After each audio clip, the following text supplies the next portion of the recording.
fish would jump in the boat.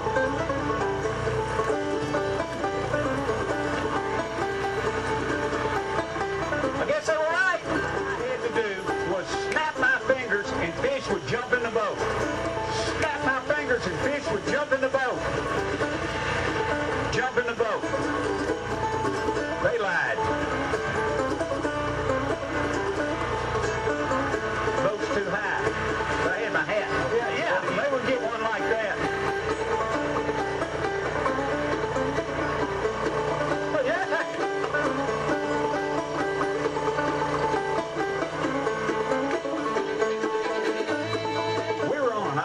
Just south of Memphis, Tennessee, a body of water called McKellar Lake, which leads directly into the Mississippi River. Now, what you saw were juvenile silver carp, one of 4 non-native carps from Asia that are absolutely invading our waters. These things are becoming detrimental, and when I say detrimental, I'm saying detrimental with a capital D. You're going to get them up. They're detrimental for a number of reasons.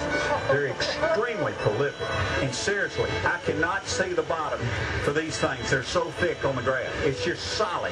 And they're filter feeders, meaning they feed on tiny microscopic plankton.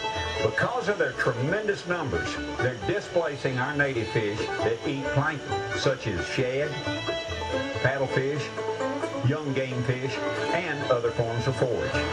We should be seeing shad, and lots of shad. Both gizzard and threadfin, but we're just not seeing them. We don't catch the shad minnows that we used to catch in the Mississippi River and in the bays and the tributaries off of the river. Both the threadfin and the gizzards, they're very, very difficult to find. You might be wondering, so what? If they're so much like shad, our game fish will just eat them instead. Well, the problem is they grow so doggone fast that in less than a year, they're too big for most game fish to eat. These are the silver carp, and they'll range 40 to 60 pounds.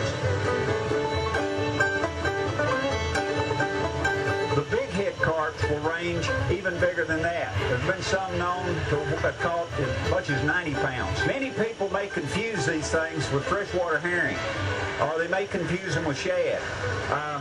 But they're not a shad and they're not a herring. This fish on the top is your gizzard shad, and this is your silver carp. They have a split tail, and they look similar as far as coloration.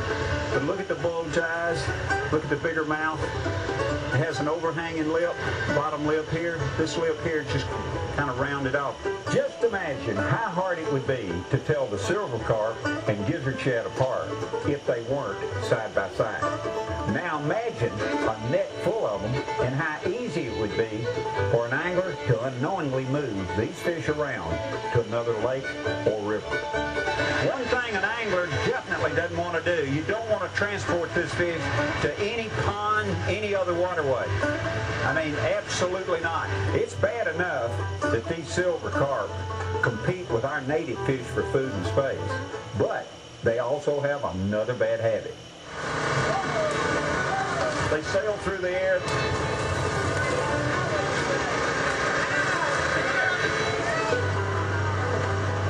They're tremendous jumpers.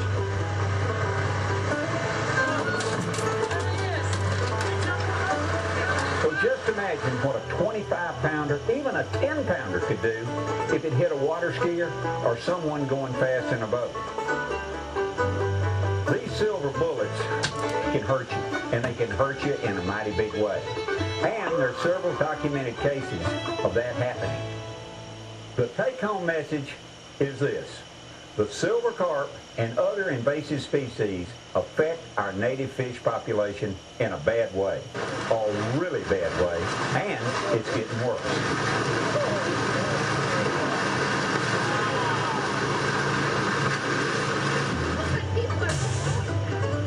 They're a hazard to boaters and other water recreational users.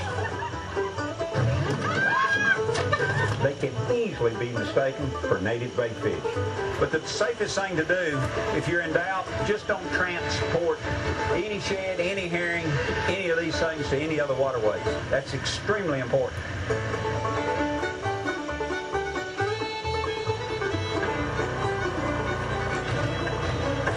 course, this thing would kill them. Leave the head section alone and just take the major part of the fillet.